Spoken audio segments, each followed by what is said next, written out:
Lição de número 6, que será lecionada no dia 7 de novembro de 2021, a revelação do mistério chamado Igreja.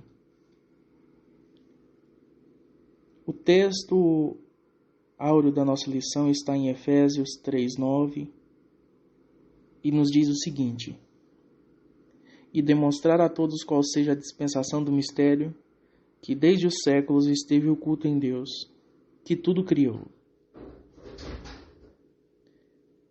Verdade aplicada. A Igreja de Cristo é a portadora da revelação dos mistérios da graça divina a todos os povos e nações.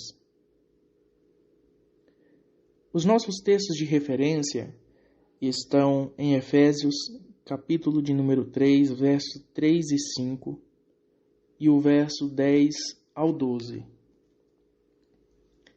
E nos diz o seguinte: como me foi este mistério manifestado pela revelação, como assim em pouco vos escrevi, o qual noutros séculos não foi manifestado aos filhos dos homens, como agora tem sido revelado pelo Espírito aos seus santos apóstolos e profetas, para que agora, pela Igreja, a multiforme sabedoria de Deus seja conhecida dos principados e potestades nos céus, segundo o eterno propósito que fez em Jesus Cristo nosso Senhor, o qual temos ousadia e acesso e confiança pela nossa fé nele.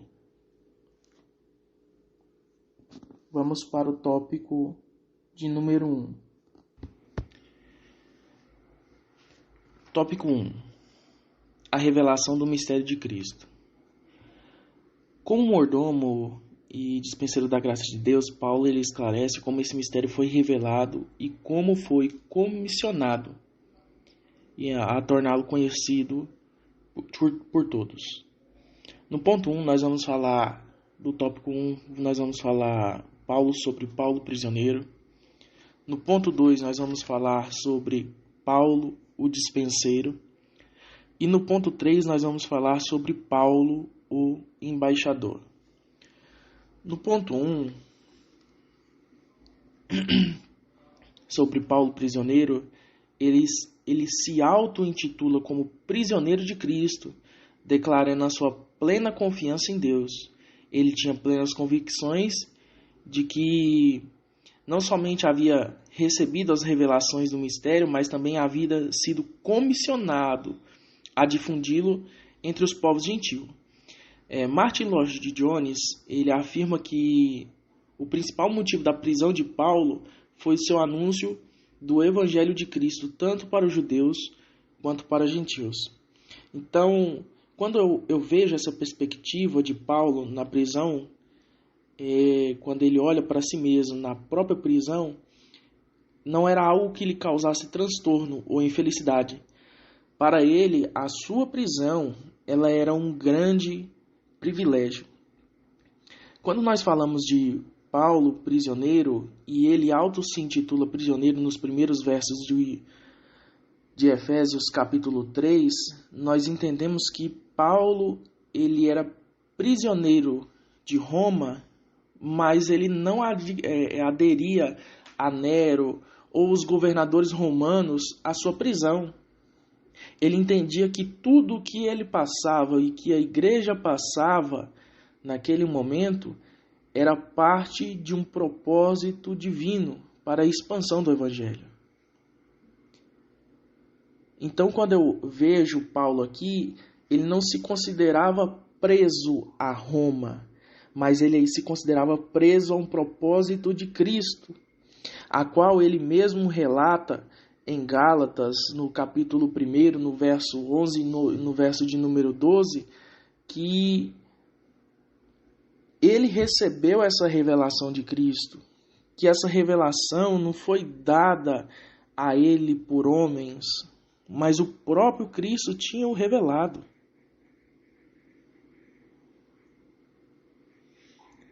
Ele diz em Gálatas 11 e 12, capítulo 1, verso 11 e 12, é o mais fácil vos saber, irmãos, que o evangelho que por mim é anunciado não é segundo dos homens, porque não recebi nem aprendi de homem algum, mas pela revelação de Jesus Cristo. Então, o evangelho que outrora, nos tempos anteriores, nos capítulos anteriores nós estudamos, nós vemos isso, que aos gentios estavam encobertos por causa da parede de separação que tinha, por causa que eles eram considerados fogo do inferno, agora nesse último tempo foi revelado por Cristo ao apóstolo Paulo.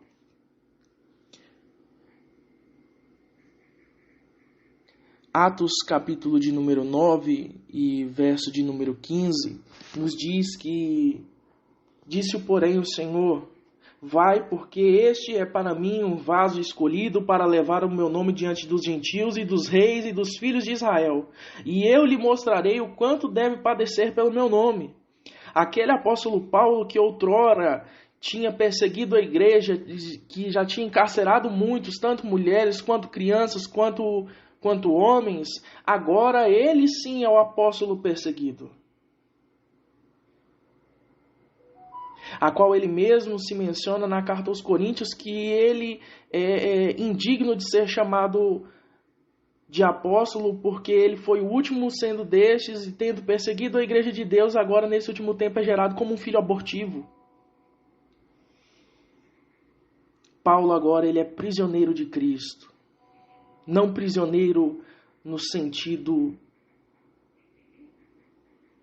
de estar encarcerado como um bandido, mas prisioneiro dos propósitos de Deus. Propósitos que outrora ele renegava, outrora ele perseguia, mas que o próprio apóstolo Paulo relata em Atos capítulo 22 e Atos capítulo 26, que o próprio Cristo já estava cutucando na mente de Paulo, como um animal pronto para o trabalho, mas que fica se firmando, se enrijecendo para não realizar a boa obra. Aí Cristo vai e diz para ele que duro é te recalcitrar contra os aguilhões, apóstolo. Duro é recalcitrar. E Paulo agora, ele está prisioneiro de Roma, mas acima de tudo, ele é prisioneiro dos propósitos de Deus. E Paulo ele entende que ele tinha que disseminar este evangelho, que pregar este evangelho. E é o que Martin Lloyd Jones, segundo o comentarista, aqui afirma, e o pastor e reverendo Hernandes Dias Lopes ratifica em seu livro, em comentário aos Efésios, ele ratifica esse mesmo princípio, que a prisão de Paulo foi por causa que ele estava pregando essa salvação, essa graça, não somente para os judeus, mas agora que a porta tinha sido aberta também para os gentios. Por isso o motivo da sua prisão, por isso o motivo da perseguição contra o apóstolo Paulo, porque os judeus achavam, e aliás, eles tinham a certeza na sua cabeça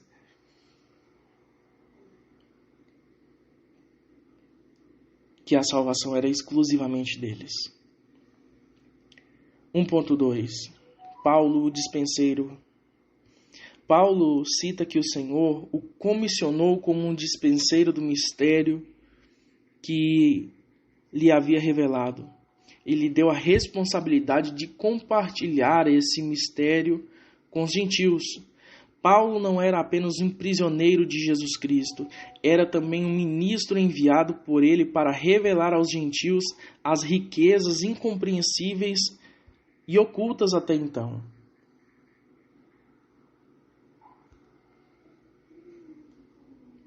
Então Paulo ele havia recebido de Deus uma dispensação, que significa administração,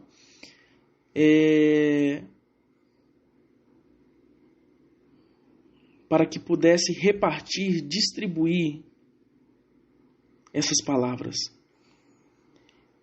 A palavra de dispensação, ela vem de duas palavras gregas, que oikos, que significa casa, e nemo, que significa distribuir ou repartir, que indica a administração da casa, ter uma chave do cofre, o ofício de alguém que administrava, como um administrador. Então, Paulo, ele deveria Paulo ele deveria revelar o propósito da graça de Deus a todos os homens indistintamente. Ele deveria ensiná-los acerca dos privilégios da graça que a graça agora ortogava a estes filhos de Deus. Em Efésios capítulo 3, do verso 5 ao 6, diz o seguinte: a qual noutros tempos não foi manifestada aos filhos dos homens, como agora tem sido revelado pelo Espírito aos seus santos apóstolos e profetas, a saber que os gentios são co-herdeiros de um mesmo corpo e participantes da promessa de Cristo pelo Evangelho. Então, gentios e judeus agora estão em pé de igualdade e se tornam co-herdeiros, participantes do mesmo corpo, participantes da mesma promessa, promessas de salvação. Então, Paulo ele é esse mordomo, como alguém que serve os gentios, como um garçom serve em restaurantes e seja onde for os seus clientes para mostrar os pratos da casa.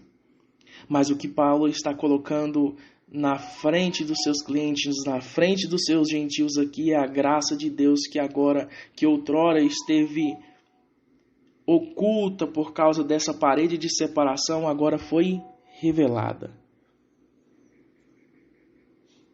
No 1.3, vamos falar sobre Paulo, o embaixador. Como foi dito anteriormente, viam os gentios como incapazes, indignos.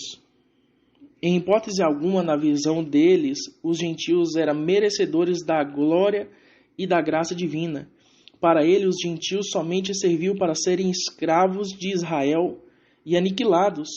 É nesse cenário que Deus nomeia Paulo como seu embaixador para lhes revelar que todos tinham o mesmo direitos, sendo judeu ou não.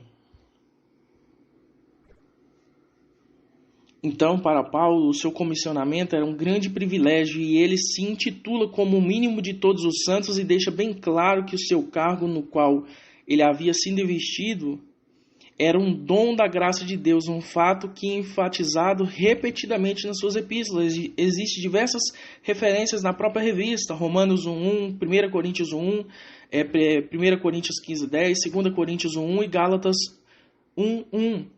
Todos esses versículos vai falar Paulo, apóstolo de Jesus Cristo. Por quê? Porque a palavra apóstolo significa enviado. Então, o embaixador, ele é alguém que, de alguma forma, tem créditos em uma nação, em um lugar diferente, em que ele não é morador dali. Mas ele vai para realizar uma missão porque naquela nação, naquele lugar, ele tem crédito. E Paulo, ele é como esse embaixador, ele fala que nós somos embaixadores de Cristo, na primeira carta aos Coríntios, no capítulo 5, verso 20, porque o cristão ele tem que ter credibilidade. E Paulo ele tinha credibilidade entre os judeus, tendo sido ensinado aos pés de Gamaliel quanto à sua religião. Ele fala que vivi fariseu. Ele demonstra isso. Ele mesmo diz, através de suas cartas, que quanto à perseguição aos cristãos, ele meteu muitos em prisões e quando eles eram levados para ser mortos, ele dava o seu voto contra eles. Então, diante dos judeus, Paulo tem essa credibilidade. E Paulo agora, tendo essa credibilidade, ele anuncia esse evangelho da unificação de dois povos estranhos que antigamente se tinha essa parede de separação, gentios e judeus, para a unificação nesse chamado novo corpo de Cristo. E é isso que Paulo queria mostrar. Paulo ele é chamado para ser apóstolo dos gentios, conforme Atos capítulo de número 9, verso 15. Ele entendia que o favor divino não fora concedido como um luxo para ele desfrutar privadamente, escondido na sua casa, em ar-condicionado, só uma metáfora aqui para dizer, mas que ele deveria expandir, para que colocasse uma consciência nos povos, para que eles entendessem esse chamamento de Cristo para o seu evangelho. Vamos para o tópico de número 2. Tópico de número 2. Paulo, ministro da revelação divina. No 2.1 vamos falar entendendo o mistério que esteve oculto. No 2.2 nós vamos falar sobre a natureza do mistério revelado. No 2.3 nós vamos falar sobre a humildade e seriedade de Paulo diante do mistério.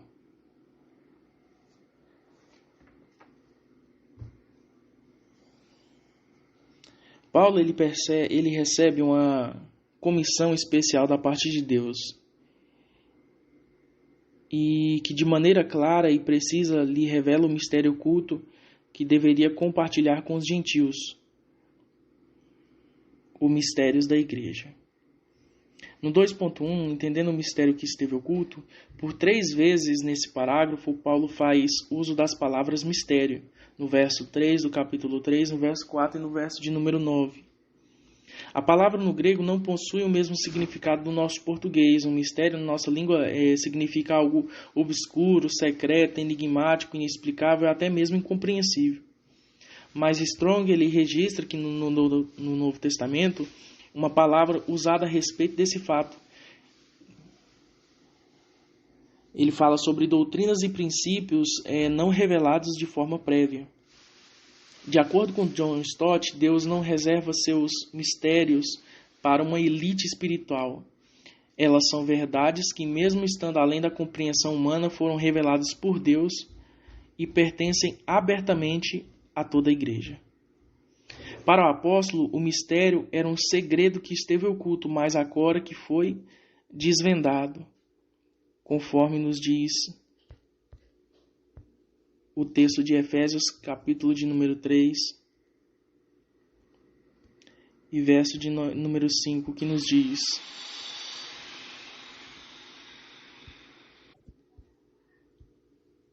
o qual noutros séculos não foi manifestado aos filhos dos homens, como agora tem sido revelado pelo Espírito aos seus santos apóstolos e profetas.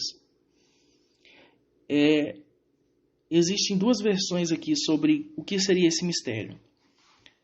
O primeiro deles é o mistério da graça divina, que antes, no Antigo Testamento, os judeus acreditavam que a salvação era exclusiva para eles. E até no Novo Testamento achavam isso, a ponto de, em Romanos capítulo de número 2, no início do capítulo ali, falar que a salvação vem dos judeus. Então eles achavam que a salvação era exclusiva a eles, que não haveria oportunidade de salvação aos gentios, sendo que em lições passadas nós vimos que os judeus consideravam os gentios simplesmente combustível para o inferno. Mas isso não é uma verdade, porque em diversas passagens no livro do profeta Isaías, nós vamos ver que a salvação ela é prometida a outros povos. Em Gênesis capítulo de número 12, no verso 1, 2 e 3, Deus chama Abraão e fala que através dele seriam benditas todas as famílias da terra. Então nós vemos que promessas de salvação já existiam no Antigo Testamento e talvez esse não é o mistério que esteve oculto. Mas o mistério que aqui esteve oculto é essa unificação entre judeus e gentios. Que agora judeus e gentios se unem para formar um corpo em Cristo e esse corpo se chamar igreja. Essa unificação. Essa talvez seja a revelação mais clara. E não a revelação da graça de Deus, porque nós entendemos que até os personagens do Antigo Testamento nunca foram salvos pela obra da lei.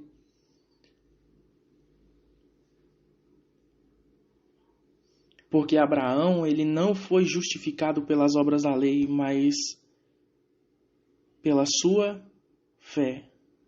Tanto que todos nós consideramos Abraão o chamado pai da fé. E o pastor Hernandes Dias Lopes, em seu comentário de Efésios, ele diz o seguinte, que o mistério de Cristo é a união completa entre os judeus e gentios através da união de ambos com Cristo. E essa dupla união com Cristo e entre eles a substância desse mistério. No 2.2 vai falar sobre a natureza do mistério revelado.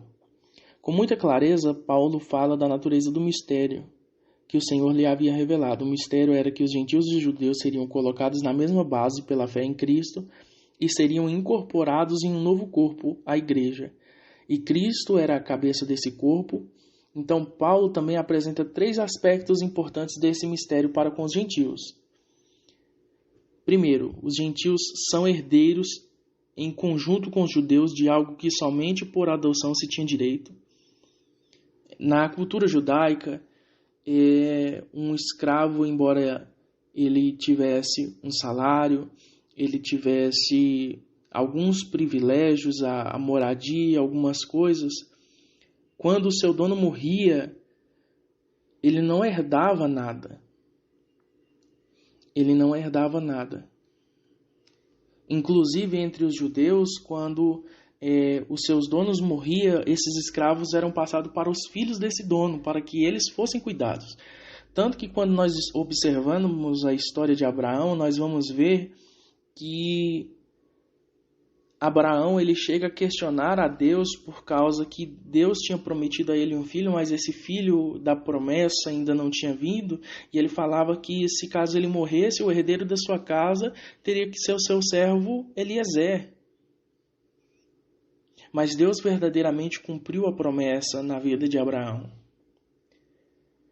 Mas agora, quando esse escravo ele se casava, vamos dizer assim, com alguém da família, então ele se tornava coparticipante das heranças desse povo.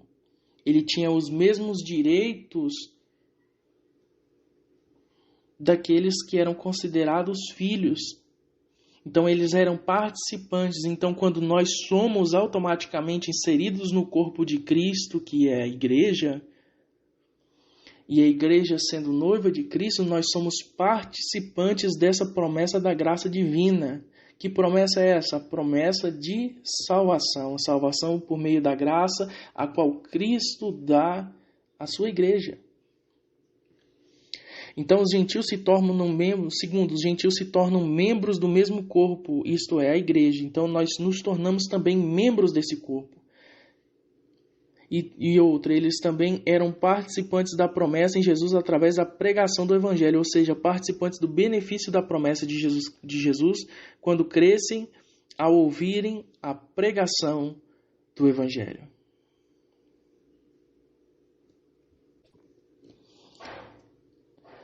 O comentarista, ele comenta aqui que nesse segundo ponto desse tópico 2.2, onde os gentios se tornam membros do mesmo corpo, isto é, a igreja, nós comentamos em lições anteriores e vamos ratificar aqui. Só é igreja de Jesus, só é cristão de verdade aqueles que participam da comunhão do corpo de Cristo. Não existe corpo membro fora do corpo, porque o próprio comentarista aqui vai ratificar o que dissemos em lições anteriores, que assim como um membro desarraigado do corpo ele apodrece, assim é esse membro, falando de pessoas agora e não falando do membro do corpo, então ele não tem vida em si mesmo. 2.3. A humildade e seriedade de Paulo diante do ministério. Paulo ele revela algumas coisas importantes sobre a sua comissão. Ele fala que foi feito ministro segundo o dom da graça, ou seja, ele recebeu um chamado, não saiu por conta própria. Também não está falando o que ouviu ou aprendeu dos outros, está falando das coisas que o próprio Deus lhe revelou e o enviou a dizer. Dessa forma, o apóstolo deixa claro aos destinatários da carta tanto sua autoridade, como foi enviado, quanto a maneira pela qual ele recebeu o conhecimento e a origem da mesma. É o texto lá de Gálatas que nós lemos. O comentarista, na verdade, ele não cita esse texto aqui, mas esse texto ele é o pano de fundo dessa palavra do comentarista, a qual ele diz aqui, mas faço-vos saber, irmãos, que o evangelho que por mim é anunciado não é segundo os homens, porque não recebi nem aprendi de homem algum, mas pela revelação de Jesus Cristo. Então, Paulo ele está mostrando que não é por vontade própria que eles fazem, mas que o próprio Cristo o comissionou e o chamou para esse chamado diferente, para essa pregação do evangelho aos gentios.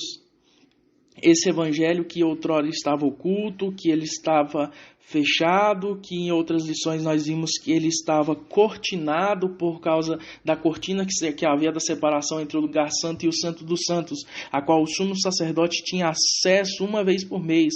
Mas mediante o sacrifício de Jesus, nós entendemos que o véu foi rasgado, porque quando Cristo diz que está consumado, o véu do templo ele se rasga de cima a baixo, sendo o véu do templo muito grosso. Alguns acreditam que eram quase 5 centímetros de espessura, aquele tecido muito grosso.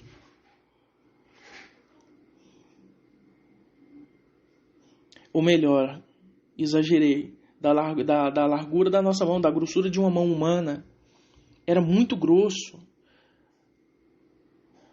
E ele se rasga de cima a baixo, ou seja, agora, através de Cristo, todos nós temos livre acesso a essa graça, a esse contato diretamente com Deus, mediante a Jesus, se é que de fato nós o aceitamos como nosso único e suficiente Salvador.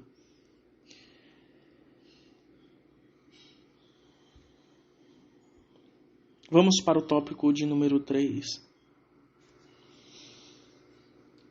Ponto 3.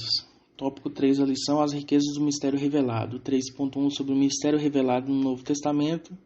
3.2 o propósito pré-estabelecido por Deus. E no 3.3 as riquezas insondáveis de Cristo. A mensagem de Paulo era de boas novas grandiosas para os gentios. Consistia nas insondáveis riquezas de Cristo, as riquezas que Cristo possui em si mesmo e que outorga àqueles que vêm a Ele. 3.1 Mistério revelado no Novo Testamento. Desde o princípio, os gentios faziam parte do plano de Deus. E Paulo ele era o instrumento do Senhor para revelar à igreja em Éfeso a participação plena dos gentios na salvação efetuada na cruz. Sua grande preocupação era desfazer os falsos ensinamentos que haviam sido disseminados por alguns judeus convertidos, como encontramos em Atos 15, verso 1 e verso 5, e Gálatas 5, do 1 ao 4. O que era o grande problema que estava acontecendo aqui? É que tanto os judeus quanto os gentios, quando ouviam a mensagem do Evangelho, verdadeiramente entendiam que, pela lei, verdadeiramente nenhum deles poderia ser salvo. E isso nós comentamos em lições anteriores, que nós vimos o caso da circuncisão, porque crianças nasciam todos os dias, e então, querendo ou não, tinham que ser circuncidado no sábado. As mulheres que davam à luz todos os dias, querendo ou não, uma mulher tinha que dar à luz ao sábado, e tudo isso para eles significava o trabalho. Mas o que estava acontecendo com esses judeus convertidos que se encontravam aqui? É que eles falavam que mesmo nós aceitamos a Cristo como nosso único e suficiente Salvador, aceitando essa mensagem da graça, essa mensagem do Evangelho, nós ainda tínhamos que participar dessa circuncisão e guardar a lei de Moisés. Nós tínhamos que fazer isso. E Paulo ele bate em cima disso aí, porque nós nos colocarmos novamente debaixo do jugo da lei. Olha o que diz Gálatas 5, do verso 1 ao 4. Estai, pois, firmes na liberdade com Cristo. Cristo vos libertou, e não torneis a colocar-vos debaixo do jugo da servidão. Eis que eu, Paulo, vos digo que se vos deixar circuncidar, Cristo de nada vos aproveitará. E de novo protesto a todo homem que se deixa circuncidar, que está obrigado a guardar toda a lei. Separados estáis de Cristo, vós, os que justificais pela lei, da graça que tendes caído. Então, se nós quiséssemos nos justificar diante de Deus por causa da lei, mostra que Cristo de nada mais nos aproveita, que nós invalidamos o sacrifício de Jesus, vamos dizer melhor assim. Então Paulo fala que nós nos colocarmos de novo à servidão, colocar de novo os arguilhões da lei debaixo de nós, sendo Cristo o suficiente cumpridor da lei. Então alguns judeus afirmavam que para poder fazer parte da herança prometida a Israel era necessário submeter ao cumprimento de alguns ritos cerimoniais estritamente judaicos. Todavia, Deus revelou a Paulo que a graça era suficiente e que esses ritos judaicos não tinham validade alguma no novo pacto. Era com base nos méritos de Cristo que os gentios passavam a desfrutar de todas as bênçãos divinas. Não é por causa dos meus méritos, é o que diz Efésios capítulo 2, verso 8 e 9, porque é pela graça que nós somos salvos por meio da fé, e isso não vem de nós, é dom de Deus, não vem de obras para que ninguém se glorie. E os fariseus, os líderes religiosos, os saduceus e tantas outras seitas religiosas que já existiam nos tempos de Jesus se gloriavam porque eles guardavam a lei. Mas a igreja não tem de nada de se orgulhar, mas se algo que a igreja deve se orgulhar é no sacrifício de Jesus, que foi santo e perfeito, e conforme Hebreus capítulo de número 4 e verso de número 15 nos diz que em tudo ele foi tentado, mas sem pecado. Sendo que a própria carta aos Hebreus vai dizer que ele era maior do que Moisés, que ele era maior do que Melquisedeque, e agora ele sendo nosso sumo sacerdote, nós temos por quem nos compadecer diante de alguém que pode interceder por nós diante de Deus.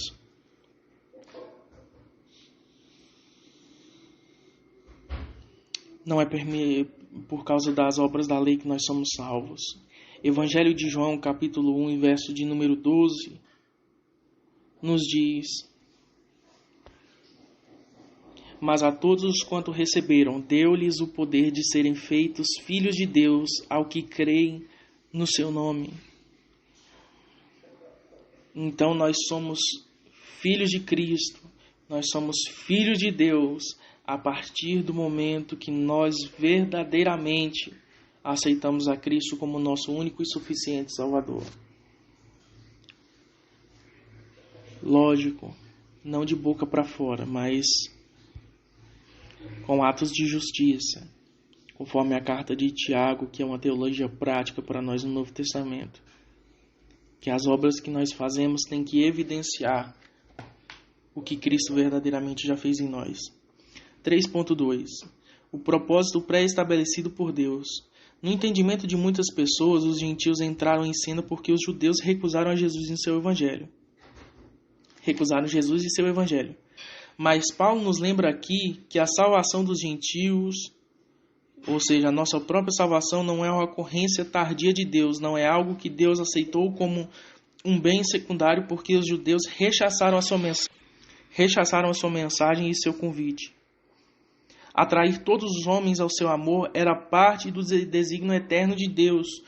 Tudo foi elaborado por Deus antes mesmo de um homem ser formado. Nada aconteceu sem um propósito.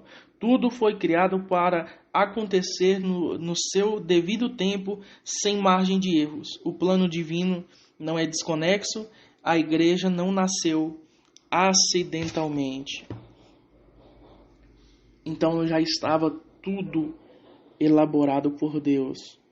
Esse propósito de salvação da humanidade, para que por meio da igreja, por meio de Cristo, que é o cabeça da igreja, nós tivéssemos essa oportunidade de salvação, conforme Apocalipse capítulo 13, verso de número 8, sobre esse cordeiro que foi morto antes do princípio do mundo, ou seja, antes que o mundo fosse formado, antes que o homem caísse, Deus já olhava pelo meio da história e ele via que o homem iria cair. Então Deus, desde a eternidade, já elabora este plano da salvação e por meio da Escritura nos vai contando essa história para que nos mostre que Ele não deixou a humanidade caída, Ele não deixou todos nós perecermos no inferno, mas que Deus tem misericórdia do seu povo e que a salvação Ele abrange a todos, conforme a carta de Tito no capítulo 2 e verso de número 11.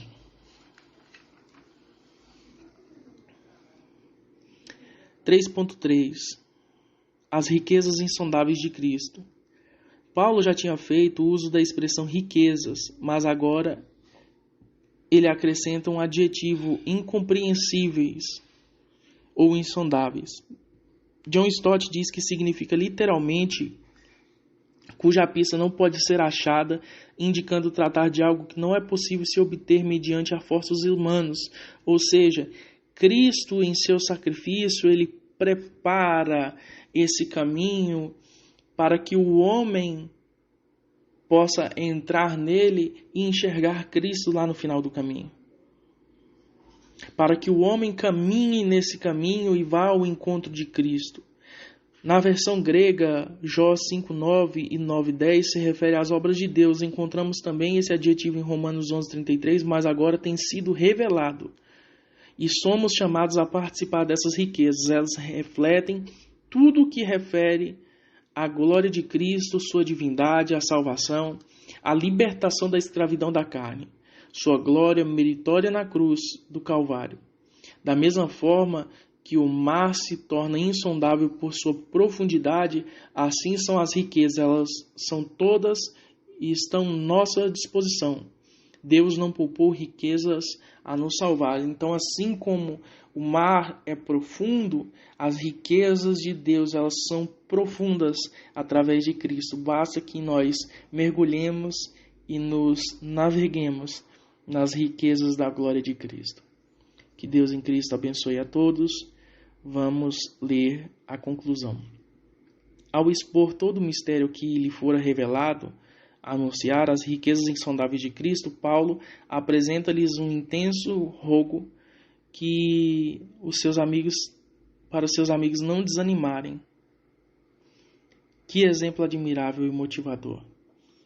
Então, Paulo, em Efésios 3:13, ele cita isso como referência em paralelo ao primeiro versículo do próprio capítulo 3. Vamos lá no verso 13 do capítulo 3, aqui, ó. Portanto, vos peço que não desfaleçais nas minhas tribulações por vós, que é a vossa glória.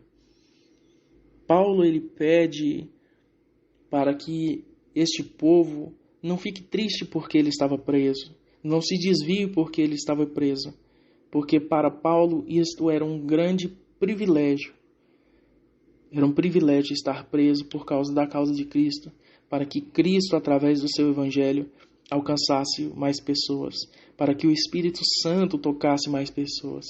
Então, se você é perseguido por causa do evangelho, não desfaleça por isso, porque o próprio Cristo diz em Mateus, capítulo de número 5, que assim perseguiram os profetas que foram antes de vós, fazendo referência aos profetas do Antigo Testamento e até mesmo João Batista no Novo Testamento. Então, assim perseguiram eles, por causa da mensagem que eles anunciavam, do estilo de vida que eles mostravam que tinha que ser diferente do que o sistema mundano nos impõe. Então, não desfaleça. O apóstolo Paulo fala, portanto, vos peço que não desfaleçais nas minhas tribulações. Então, não desfaleça se você está sendo perseguido, não desfaleça se você vê alguém sendo perseguido. Aliás, glorifique a Deus, porque se alguém está perseguindo verdadeiramente pela causa de Cristo, é por causa que os céus verdadeiramente está fazendo uma bagunça no inferno, livrando almas que outrora já estariam condenadas, mas Cristo, pela sua graça e pela sua misericórdia, através do Espírito Santo, através da sua vida e da nossa vida, nós que verdadeiramente somos cristãos, tem tirado essas pessoas desse caminho da perdição, desses caminhos de morte. Que Deus em Cristo abençoe a todos. Até a próxima lição, que vai falar sobre a segunda oração intercessora do apóstolo Paulo, nessa mesma epístola, no capítulo de número 3, a partir do verso 14 agora. Que Deus em Cristo abençoe a todos.